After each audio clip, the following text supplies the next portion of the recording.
Evangelho de João, capítulo 6,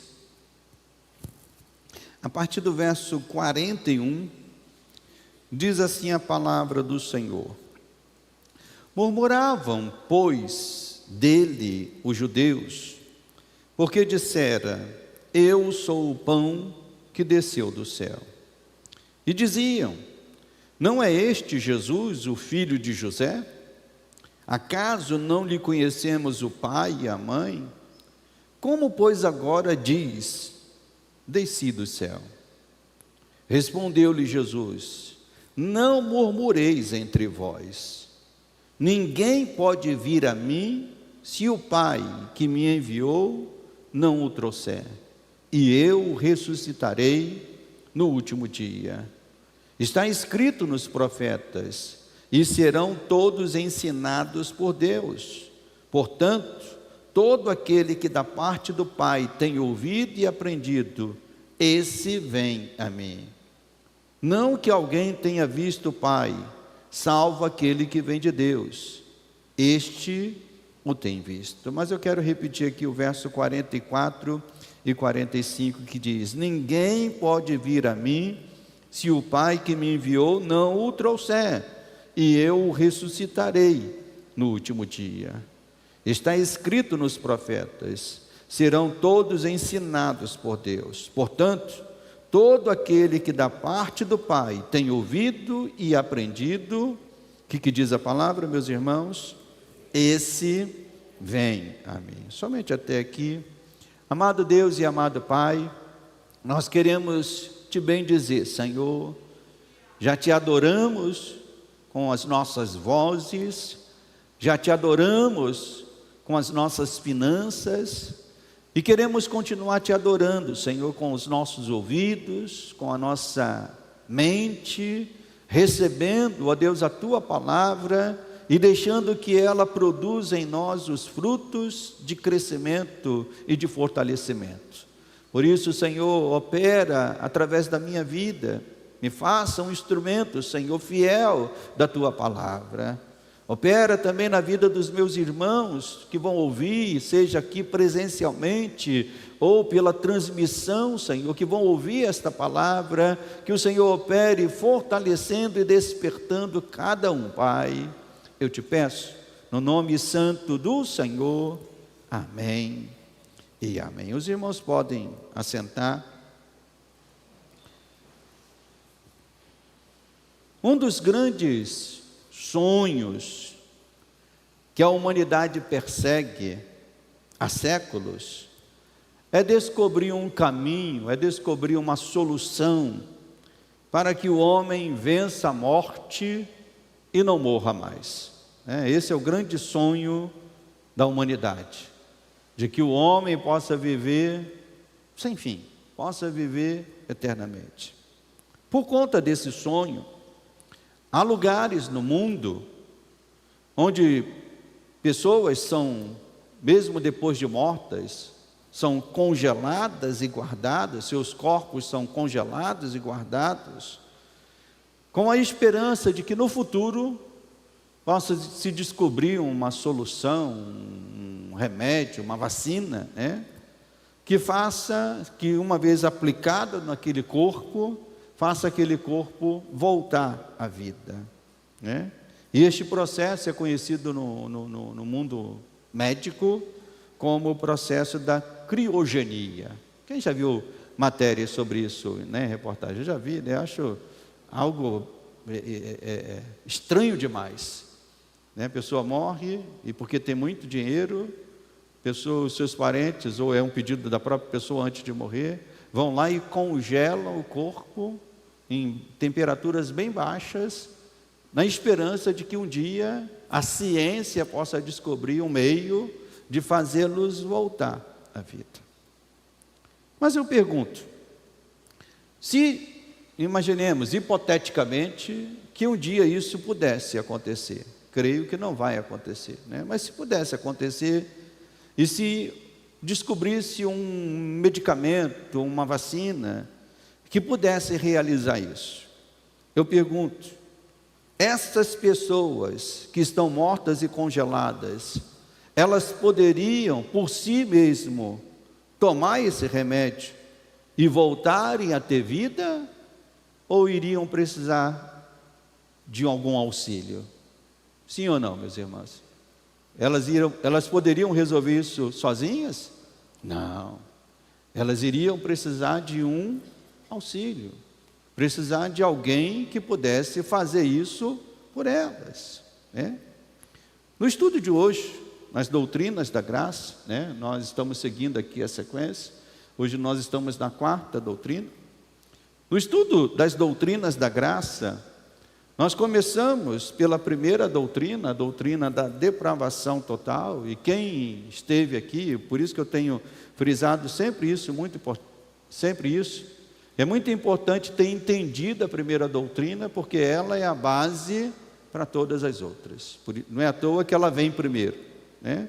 Quando nós falamos da doutrina da depravação total, essa doutrina nos ensina que todos pecaram, e por conta disso, a Bíblia diz que estão semi-mortos nos seus delitos e pecados. É isso que diz a Bíblia? O que diz a Bíblia? Que por conta do pecado, essas pessoas estão mortas nos seus delitos e pecados, não podendo por si mesmo voltarem a ter vida sem uma ação primária do próprio Deus.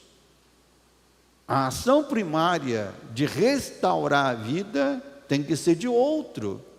Assim como nesse processo da criogenia, a restauração da vida daquelas pessoas mortas iria precisar de um outro, a ação primária iria precisar de um outro. No contexto espiritual, nós estávamos mortos nos nossos delitos e pecados, e a ação primária tinha que vir de outro, e não podia vir de outro homem, porque a Bíblia diz que não foi a metade da humanidade que pecou e estão mortas. Todos pecaram, estão mortos dos seus delitos e pecados. Então essa ação primária, ela precisava vir do próprio Deus.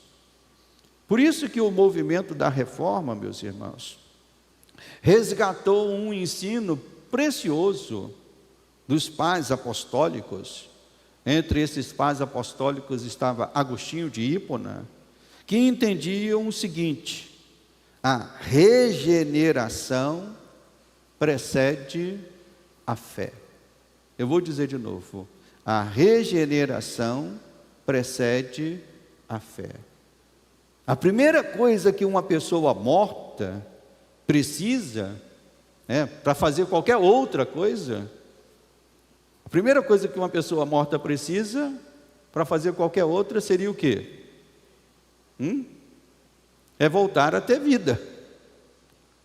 Ninguém pode, uma pessoa morta só pode fazer alguma coisa se ela voltar a ter vida. E é por isso que até mesmo a fé é um resultado dessa regeneração que Deus faz no homem. Então a regeneração precede a fé. Nós demonstramos a fé é nossa, é uma atitude humana, mas nós só podemos demonstrar fé em Deus porque Ele nos regenerou por sua graça maravilhosa. Amém, meus irmãos? Então a regeneração precede a fé. Então a primeira coisa que uma pessoa morta precisa é voltar a ter vida. Ela não pode fazer nada antes disso, porque ela está morta. Às vezes até nós mesmos não estamos mortos. Nós estamos mortos por uma febre. Estamos mortos de dor de cabeça. Estamos mortos por uma dor lombar. E às vezes para fazer qualquer coisa a gente precisa ser livre daquela dor. No caso de estarmos mortos, nós só podemos fazer alguma coisa se voltarmos a ter vida. Então a doutrina que nós vamos estudar hoje, a 4ª do conjunto das doutrinas da graça, trata deste momento. Trata deste momento em que isso acontece. Esta regeneração acontece o momento em que o homem, o pecador, volta a ter vida espiritual, o momento em que ele pode de novo se voltar para Deus. Como é que acontece esse momento? Qual é o instrumento que faz esse momento acontecer na vida, de um eleito? No texto bíblico que nós abrimos pela manhã agora, Jesus estava falando aos judeus que eles não podiam compreender que o próprio Jesus era o Salvador e o Messias, sem que o Pai fizesse uma obra no coração deles. Vamos voltar aqui ao texto, verso 42. Qual era a visão que aqueles judeus estavam tendo de Jesus? O que diz aí o verso 42?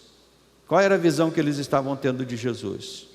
Estavam dizendo: não é este Jesus, o filho de José? Acaso não lhe conhecemos o pai e a mãe?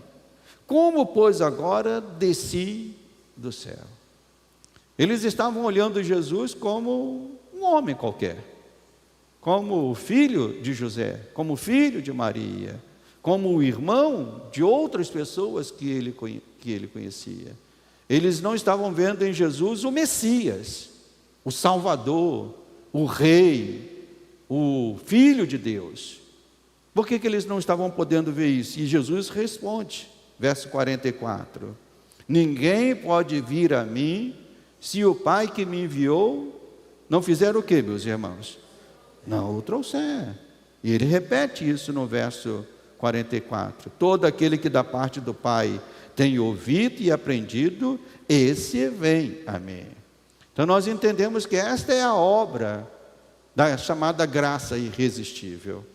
É quando Deus abre os nossos olhos, é quando Deus muda o nosso coração, é quando Deus muda a nossa mente, para que a gente possa ver Jesus, não como um Jesus histórico, não como o Jesus grande mestre, mas nós podemos ver Jesus como o Senhor e o Salvador de nossas vidas. Isso é uma ação primária do próprio Deus em nós. E aqui, pode passar para o segundo esse slide, tá? Pode passar só quando eu pedir. Bom, porque aí já passou para cá. É o outro. É o anterior. Isso aí. Obrigado. E aqui, mais uma vez eu quero deixar claro que a graça irresistível não fala que o homem não pode dizer não para Deus. Na verdade, o que ela ensina, o que essa doutrina ensina, é que os eleitos, antes da fundação do mundo, como nós aprendemos na segunda doutrina, os eleitos antes da fundação do mundo não poderão dizer não para Deus para sempre.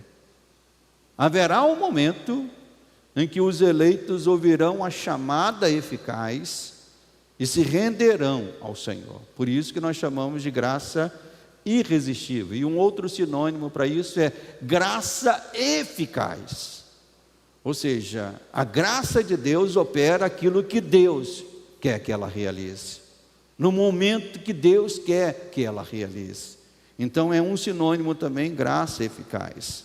Haverá um momento determinado pelo próprio Deus, que Ele fará a chamada eficaz para que esse eleito volte a ter vida espiritual e se renda a Ele. E essa chamada eficaz pode acontecer em qualquer momento da nossa vida. O que nós entendemos que aqueles que foram eleitos por Deus para a salvação, eles ouvirão a chamada eficaz, a graça irresistível chegará até eles antes que eles morram.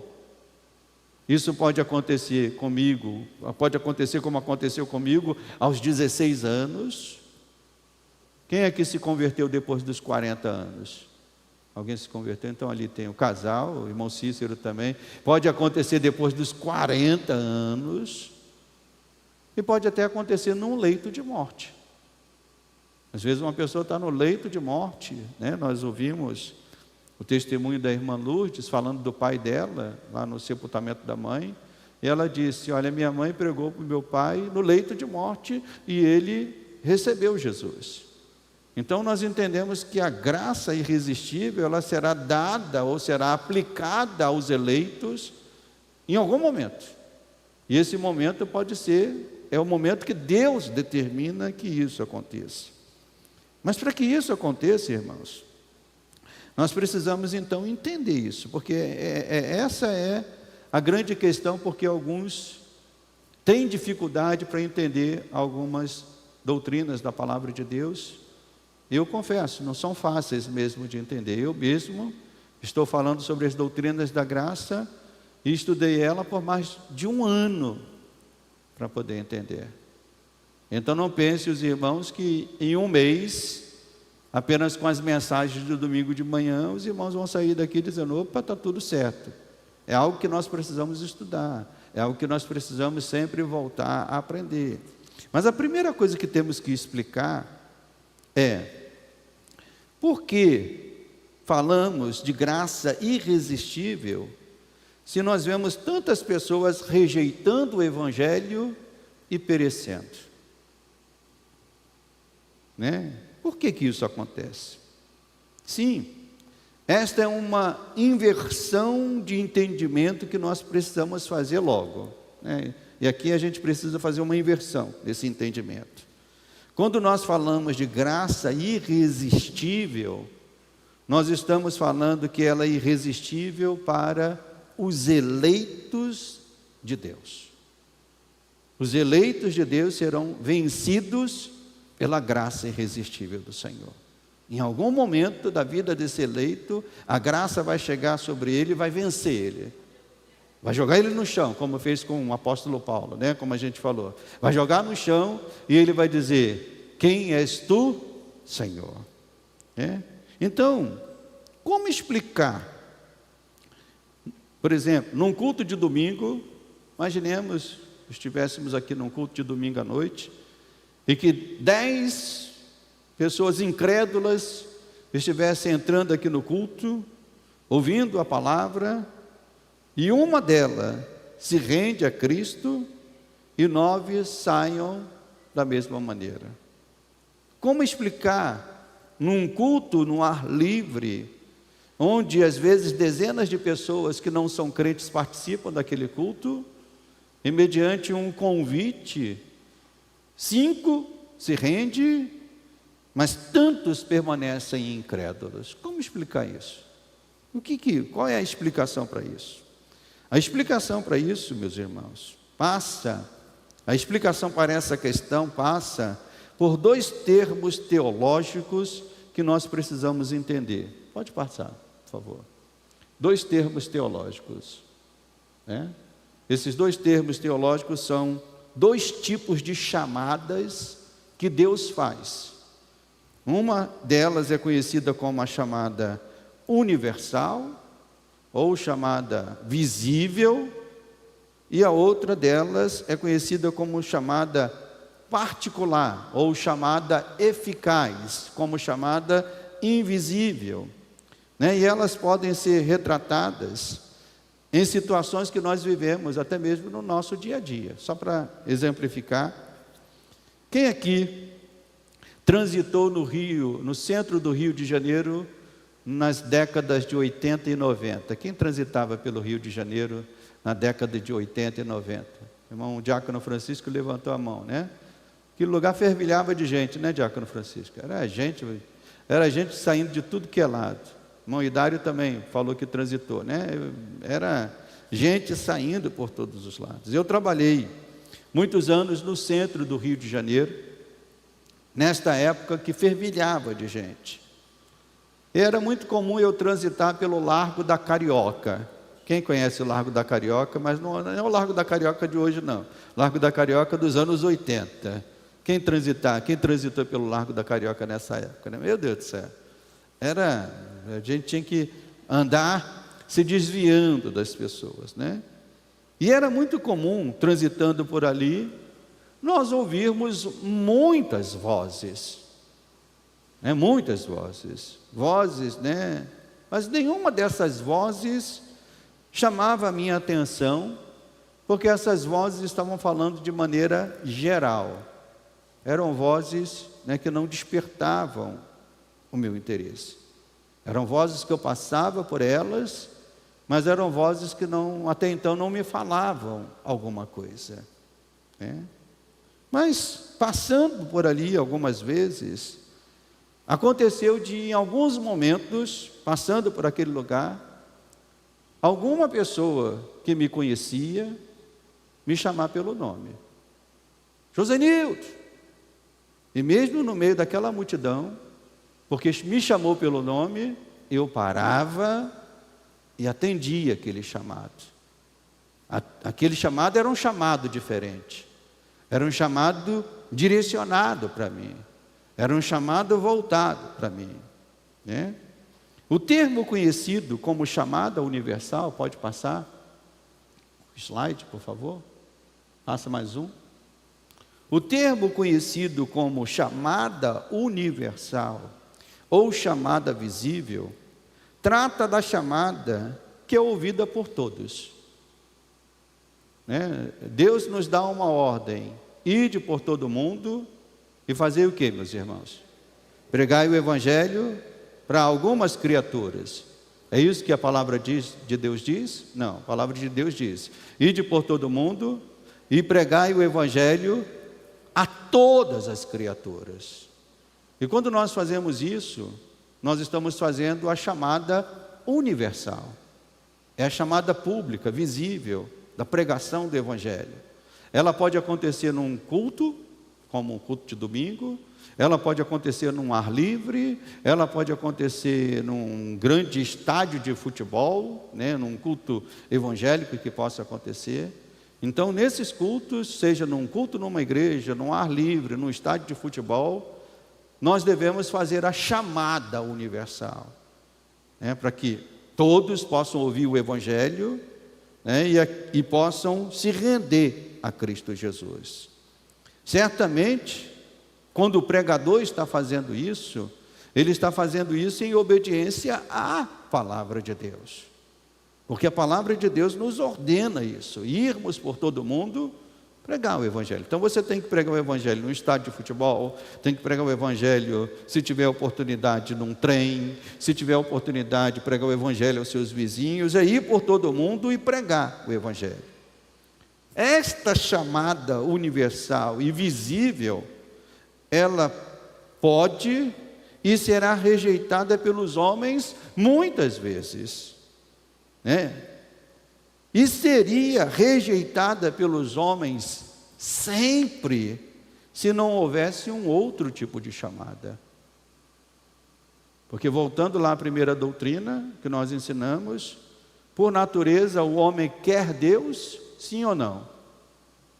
Por natureza o homem quer Deus? Não. Porque na natureza pecaminosa o homem se aproxima de Deus ou se afasta de Deus? Se afasta de Deus. O homem não quer Deus. A sua vontade foi vencida pelo pecado. Então, por natureza, o homem não quer Deus. Então, se houvesse só essa chamada universal e visível, o homem estaria afastado de Deus para sempre, se não houvesse uma outra chamada. E nós entendemos que essa outra chamada é aquela que Deus usa para chamar os eleitos. É quando Deus usa para chamar nome a nome. Josenildo, Marcelo, Marcela, Rose, Lucas. É quando Deus chama, é quando Deus usa para chamar nome a nome. Aqueles que Ele escolheu antes da fundação do mundo. Então entendemos, pode passar mais um slide. Então entendemos, irmãos. Então entendemos que junto com esse chamado universal e visível, Deus, o próprio Deus vem por meio do Espírito Santo para operar a chamada eficaz e invisível. É no chamado universal que nós não temos o controle sobre isso. É no chamado universal que Deus está fazendo a chamada individual e invisível, trazendo pecadores para Ele. Nesse chamado é aquele que atinge o coração e a alma humana, fazendo a resistência humana cair por terra e fazendo essa pessoa se render a Cristo Jesus. Essa é a chamada individual, essa é a chamada eficaz, quando Deus muda o coração. E esse chamado eficaz, ou graça eficaz, não é controlado pelos homens.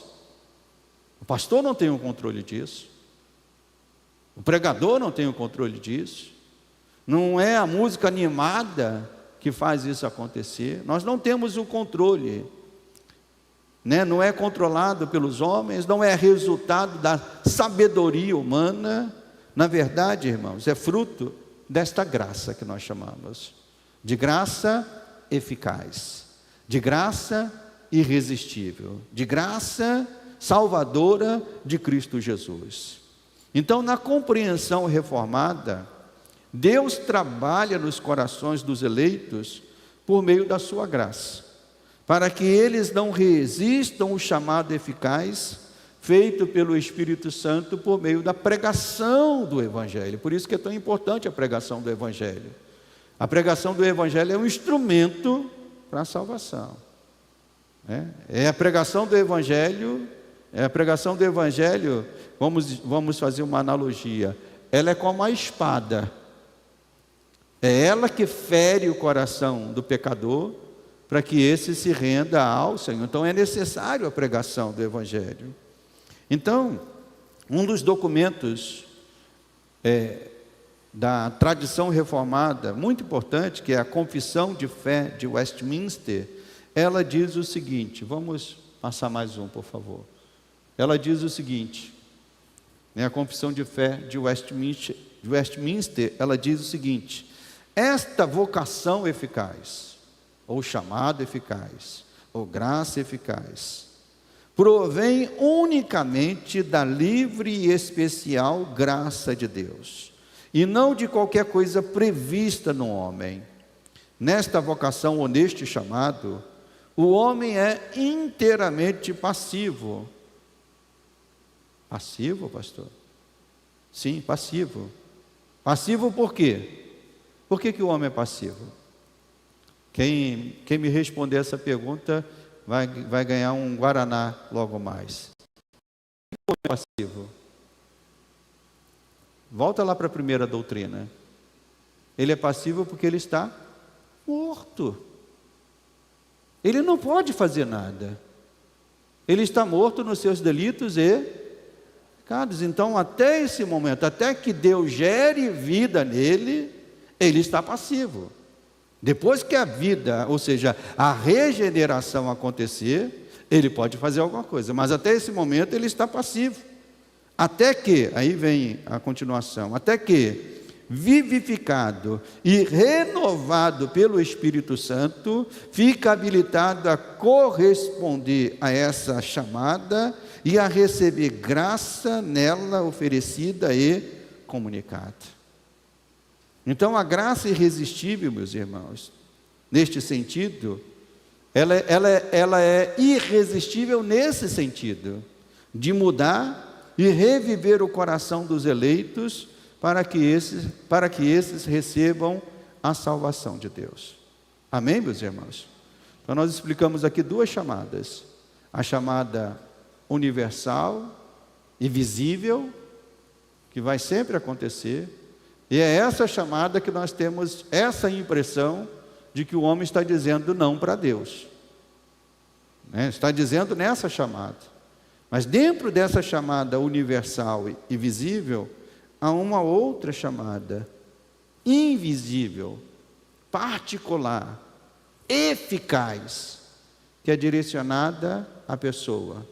E quem faz isso é o Espírito Santo. E quando ele faz isso, ela é irresistível. Porque aquele que Deus chamar, esse vai vir ao Senhor. Como disse o próprio Senhor Jesus: ninguém pode vir a mim, se o Pai que me enviou não o trouxer. Amém, meus irmãos? Todos entenderam esse ponto? Essas duas chamadas, chamada particular, chamada universal e visível, e dentro dela chamada invisível e particular. No entanto, alguns rejeitaram esse ensino e entenderam que, em vez dessa graça irresistível, Deus concede ao homem, ou Deus concederia ao homem um outro tipo de graça. Que graça seria essa, pastor? Pifou ali os slides? O que houve?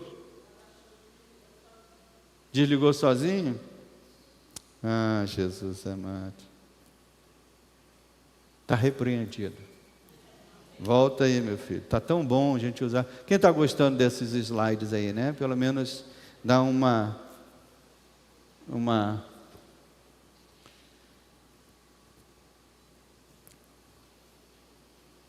Trouxe alguma coisa para mim? Ah, então tá bom. No entanto, alguns rejeitaram esse ensino e entenderam que, em vez da graça irresistível, Deus concede ao homem um outro tipo de graça, né? Se aparecer ali, os irmãos vão ver, mas se não, preste atenção. E esse outro tipo de graça é chamada de graça preveniente, né? Graça preveniente, ou graça capacitadora. É um outro tipo de graça que ficaria no intermédio da outra ensinada. O que essa graça faz, segundo esses estudiosos, né? Essa graça preveniente, ela restauraria a todos os homens o livre-arbítrio, né? Para que o homem possa responder, aí preste atenção, né? Para que o homem possa responder com sim ou não o chamado de Deus para a salvação. Então, segundo esses proponentes da graça preveniente, essa graça ela seria dada ao homem para capacitar o homem a fazer a sua escolha, restaurando no homem o livre-arbítrio. No entanto, nós entendemos que essa graça, pode passar aí os slides, né? Isso, né? Essa é a chamada graça preveniente. No entanto, e ela é proposta, né, por uma linha que nós chamamos de linha pelagiana, teologicamente nós chamamos de linha pelagiana e linha arminiana.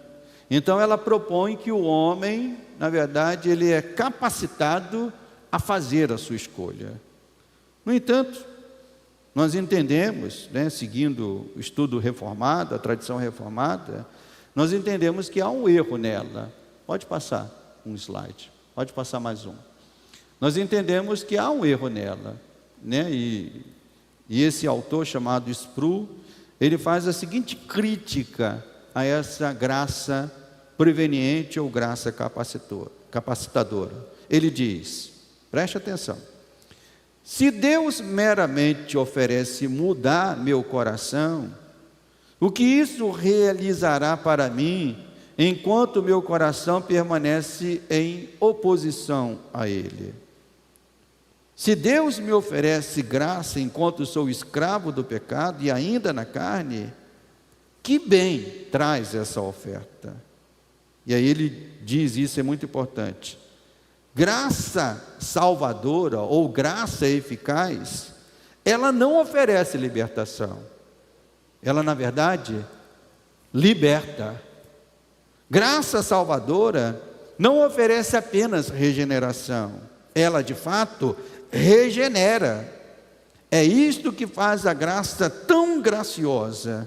Deus unilateralmente e monergisticamente faz para nós o que nós não podemos fazer por nós mesmos.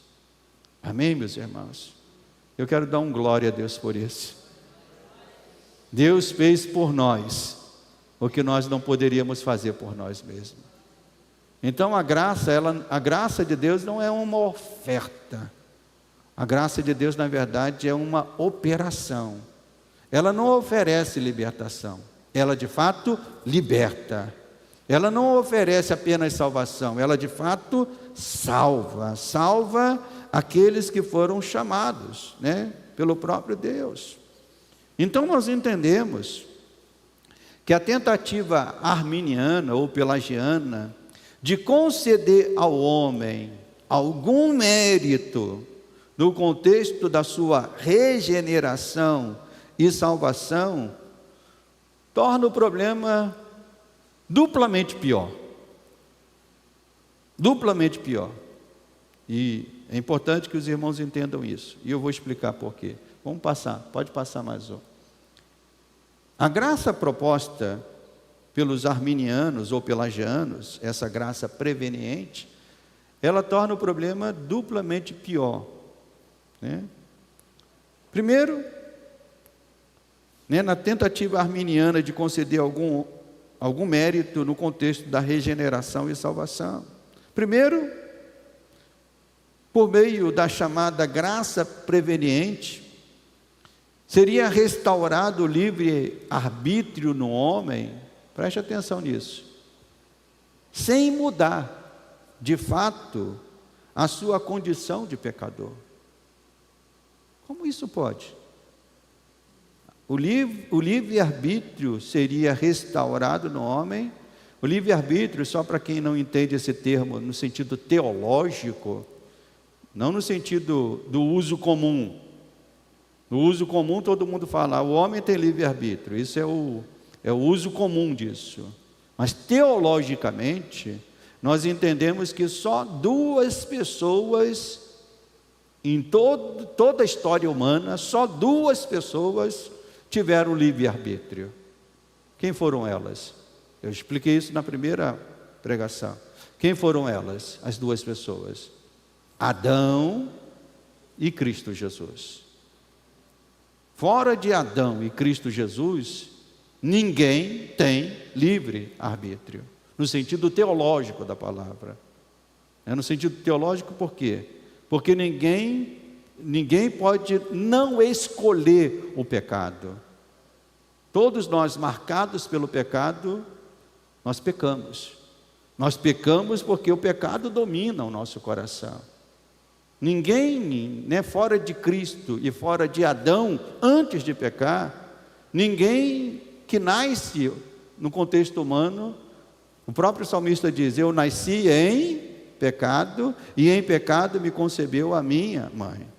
Então, no contexto do livre-arbítrio, a graça preveniente restauraria esse livre-arbítrio, mas num homem ainda pecador. Como que isso pode? Não pode. Se tem livre-arbítrio, não tem pecado. Se tem pecado, não tem livre-arbítrio.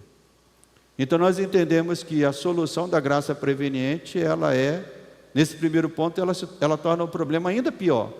Porque ela restaura para o homem, ou ela restauraria para o homem, uma coisa que o homem não pode ter enquanto pecador. E o segundo, eu diria que também grave problema, né, é porque isso não resolve o problema de fato. Porque essa graça preveniente seria a restauração para o homem escolher.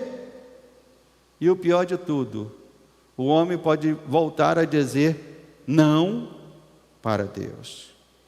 Então eu creio que neste ponto vale a pena mais uma vez nós lembrarmos as palavras do teólogo Sproul. Volta, por favor, passa mais um slide, por favor. Vamos entender isso. E aí eu frisei algumas coisas ali em amarelo para que os irmãos entendam isso, né? Entendam, né? Se Deus meramente oferecer mudar o nosso coração, meus irmãos, o que isso realizará para mim enquanto o meu coração permanece em oposição a Ele? Se Ele me oferece graça enquanto sou escravo do pecado e ainda na carne, que bem traz essa oferta? Porque se eu sou escravo do pecado, eu vou continuar escolhendo segundo o pecado. Então ele escreve: graça salvadora, ela não oferece libertação, ela vem e liberta. Graça salvadora, ela não apenas oferece regeneração, ela vem e regenera. E é isto que faz a graça tão graciosa. Deus, por sua ação primária, unilateralmente e monergisticamente. O que significa monergisticamente, pastor? Monergismo significa a ação de um. Então a ação de regenerar é de um, é de Deus. É Deus que tem a ação primária de regenerar a nossa vida. Então Deus faz por nós o que nós não podemos fazer por nós mesmos. Amém, igreja? E tudo isso que falamos até aqui tem um ponto inicial. O momento exato em que o pecador é despertado para a vida com Deus e para a sua salvação. E a pergunta é: o que faz ele ser despertado? O que nos faz sair da escravidão do pecado e passarmos a ter vida em Cristo Jesus? Nós chamamos isso da chamada eficaz. E para ilustrar isso, uma passagem que é muito usada quando nós falamos da graça eficaz, da graça irresistível, uma passagem que é muito usada para ilustrar essa verdade espiritual que acontece no coração do homem quando ele é salvo, é a passagem da ressurreição de Lázaro. Quem já leu a passagem da ressurreição de Lázaro? Lázaro é um retrato de todos nós. A Bíblia diz que nós estávamos mortos em nossos delitos e pecados. Espiritualmente, cada um de nós estávamos num sepulcro.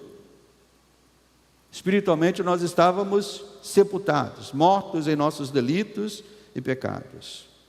Quando Jesus foi até o túmulo de Lázaro, Lázaro estava o quê, meus irmãos? Morto. E a Bíblia diz que ele estava morto de um dia. De quantos dias ele estava morto? 4. E até algumas pessoas disseram: Senhor, não tem mais o que fazer. Ele já está cheirando mal. Espiritualmente, irmãos, nós já estávamos cheirando mal. O nosso cheiro ofende a Deus. O nosso cheiro já estava ofendendo, cheirando mal. Mas quando Jesus proferiu as palavras, quais foram as palavras? Lázaro, vem para fora. As palavras de Jesus foram palavras dizendo: Lázaro, eu te ofereço, vem para fora. Foi isso que Jesus falou? Ou Jesus falou assim: Lázaro, talvez eu possa te tirar dessa situação. Foi isso que Jesus falou? Jesus de fato falou: Lázaro, vem para fora. E misteriosamente, aquele corpo que estava morto, e o irmão Rodrigo aqui trabalha na área da medicina, consegue explicar isso, irmão Rodrigo? Não tem como explicar isso. A única explicação é que aquela palavra poderosa, aquele chamado eficaz, aquela chamada do próprio Deus, fez a vida entrar de novo naquele corpo morto. E é isso que acontece no sentido espiritual, irmãos. Quando Deus nos chama pelo nosso nome, essa chamada é eficaz. Não há como resistir. Ela gera vida em nós. Então, da mesma forma, nós entendemos que é isso que acontece no contexto espiritual. Quando a mensagem do Evangelho é pregada, o Espírito Santo usa esse momento para fazer a mesma coisa. Imagine, num domingo à noite, quem se converteu aqui nessa igreja num culto de domingo à noite? Quem se converteu aqui? A irmã Conceição, a irmã... Quem mais se converteu aqui? A irmã Liliane. A irmã se lembra do dia, irmã Liliane? Mais ou menos como foi? Mais ou menos? Tem quantos anos isso? 40? Não, a igreja aqui tem 30 anos. 20 e poucos anos, 27, né? Então, 27, também no comecinho, a irmã entrou aqui num culto de domingo à noite, lá na igrejinha. Foi no primeiro culto que a irmã foi lá? Foi no primeiro culto. A irmã Conceição, foi no primeiro culto que se converteu? Não. 2 anos. A irmã aqui, esposa do irmão Hidário. Irmão Hidário, se converteu, foi no primeiro culto que a irmã veio e se converteu? Foi no primeiro culto. Então nós temos aqui, no primeiro culto, a irmã lá, 2 anos a irmã. No primeiro culto, né?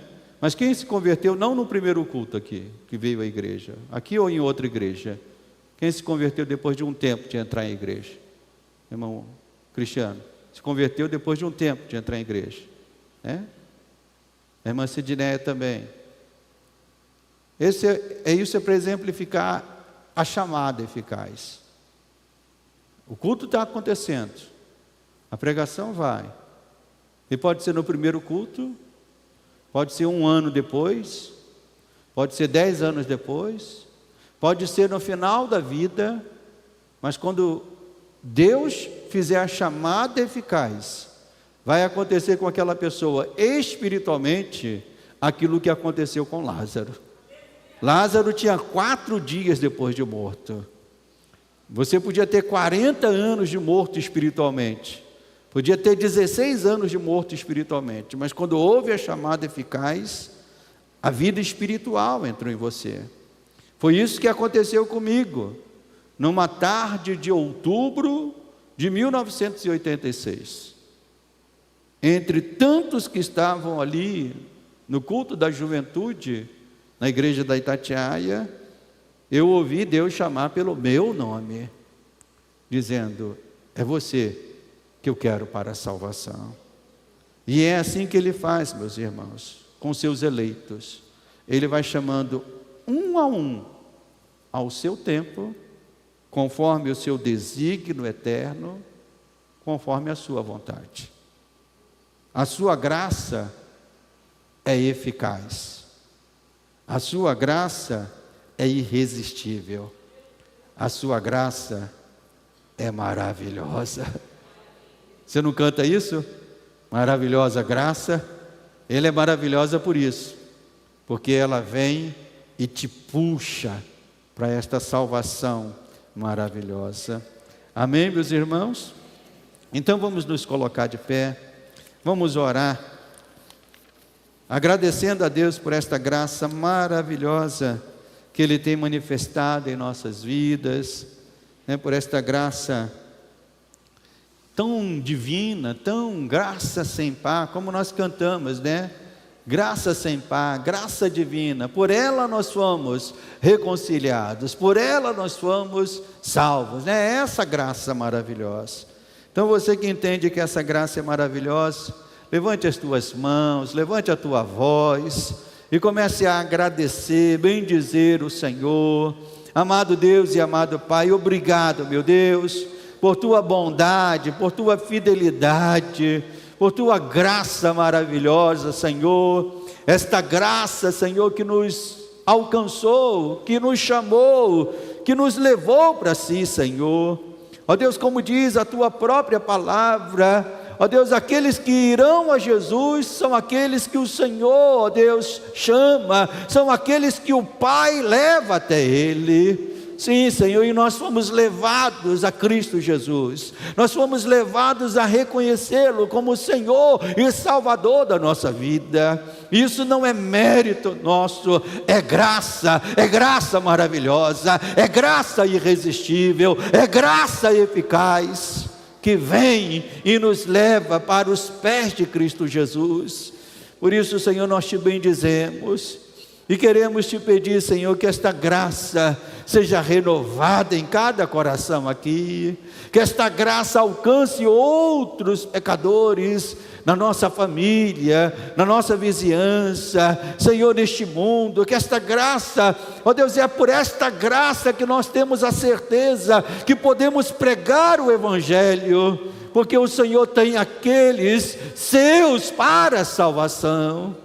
Por isso desperta a tua igreja cada vez mais, Senhor, a pregar esse Evangelho da graça, esse Evangelho que salva, esse Evangelho que muda o coração do pecador para Cristo Jesus. E nós te agradecemos, Pai, porque estávamos mortos, éramos como Lázaro, já estávamos cheirando mal, mas mesmo assim o Senhor veio ao nosso encontro e nos trouxe esta salvação maravilhosa.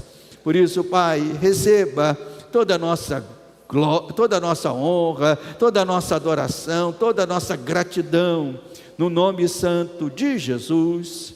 Amém e amém.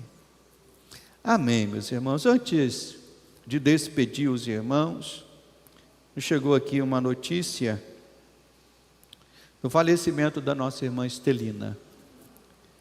Deus recolheu ela neste dia, recolheu ela, né? Então a gente iria orar, mas essa era uma possibilidade, né? Mas vamos orar com gratidão a Deus, né? Gratidão, porque foi uma mulher perseverante. Quem conheceu, eu conheci ela apenas um ano, e me admirou, né, o testemunho dela. Ontem a mensagem que eu mandei para a irmã Liceia, ela me mandou uma mensagem dizendo: pastor, as enfermeiras estão encantadas aqui com a minha mãe, porque estão chamando ela de leoa, porque ela está resistindo bravamente. E eu falei, e a minha resposta para ela foi: ela está dando testemunho até 100 palavras. Até 100 palavras ela está dando testemunho. Então Deus recolheu a nossa irmã. Vamos orar pela família que fica, pelo Ailton, pela irmã Cileia, pela irmã Liceia, pelos netos, netas, bisnetos, toda a família que fica, e nos preparar a darmos o adeus à nossa irmã, provavelmente amanhã, né? Senhor nosso Deus e nosso Pai, Senhor, nós queremos te dar graças pela vida da nossa irmã Estelina, por essa irmã preciosa que serviu o Senhor nesta igreja por muitos anos, dando testemunho de fidelidade, de compromisso.